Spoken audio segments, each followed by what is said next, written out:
बेवहाय जयगुरु धर्मनि जायखौ एसपिआर होनना बुङो ऋतिक बिथांमोन गासैनिबो प्रेजेन्सआव मोनसे आर'ज जादों आरो बे आर'जाव माखासे आध्यात्मिक सरसा धोरोमनि सरसा जादों बेवहाय दान्दिसे सम नुजानो मोननानै गोजोननाय मोनदों आरो बिथांमोना समाजखौ फोसाबनो थाखाय समाजखौ मोजां खालामनो थाखाय जोंनि समाजनिफ्राय गेना गोरोन्थिफोरखौ बोखारनानै गोग्गो मोनसे समाज दानो थाखाय गोबां खामानि मावदों आरो बेवहाय जोङो बिटिआरनि फारसेनिफ्राय बिथांमोनखौ जों धन्यबाद होयो इयुनाव जोङो खौसेयै खामानि मावलांगोन जाहाथे मोजां समाज मोनसे शान्तिनि समाज जोबोद मोजां मोनसे थासारि जों बयबो मोननो हायो बिनि थाखायनो जोङो बयखौबो खावलायदों आरो दिनैनि बे आर'जनि हाबाफारियाव बाहागो लानानै जोबोद गोजोननाय मोनदों आरो बिथांमोनखौ आं साबायखर बावदों आध्यात्मिक सरसा धोरोमनि सरसा जादों बेवहाय दान्दिसे सम नुजानो मोननानै गोजोननाय मोनदों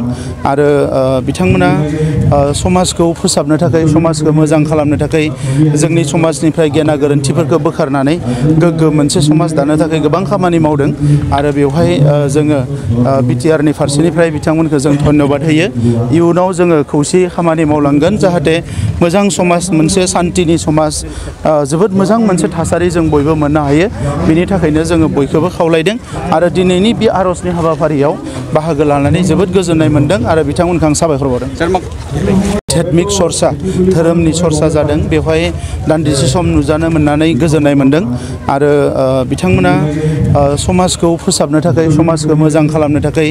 जोंनि समाजनिफ्राय गेना गोरोन्थिफोरखौ बोखारनानै गोग्गो मोनसे समाज दानो थाखाय गोबां खामानि मावदों आरो बेवहाय जोङो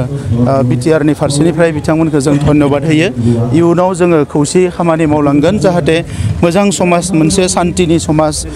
जोबोद मोजां मोनसे थासारि जों बयबो मोननो हायो बिनि थाखायनो जोङो बयखौबो खावलायदों आरो दिनैनि बे आर'जनि हाबाफारियाव बाहागो लानानै जोबोद गोजोननाय मोनदों आरो बिथांमोनखौ आं साबायखर बावदों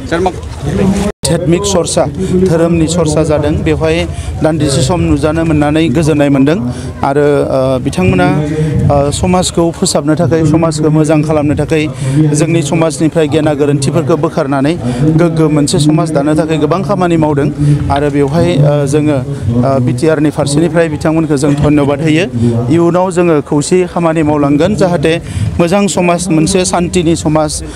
जोबोद मोजां मोनसे थासारि जों बयबो मोननो हायो बिनि थाखायनो जोङो बयखौबो खावलायदों आरो दिनैनि बे आर'जनि हाबाफारियाव बाहागो लानानै जोबोद गोजोननाय मोनदों आरो बिथांमोनखौ आं साबायखर बावदों 79 जानबुं नाम्बाराव कल खालामनो हागोन।